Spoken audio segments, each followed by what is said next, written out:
Muraho mwese, nitwa Padiri Yohani Bosco Mihigo, ntuye Buenos Aires muri Argentine.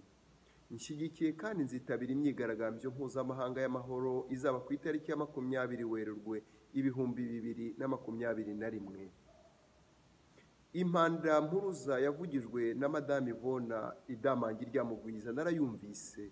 Uwo mubyeyi ufite imyaka 42 akaba mama w'abana 4 yatawe muri yombi na leta y'u Rwanda, nyamara mu by'ukuri ararengana kubera ko yamaganya akarengane kagirirwa abaciye bugufi, akavumira ku gahera ihohoterwa rihonyora uburenganzira bwa muntu, akamagana ubwicanyi bushingiye ku mpamvu za politiki, agasaba ko imibiri y'abazize jenoside itatandikwa nk'ibicuruzwa, akabaza impamvu umukuru w'igihugu atagaragara mu mirimo ye. Ivona iryamangi akwiye gufungwa.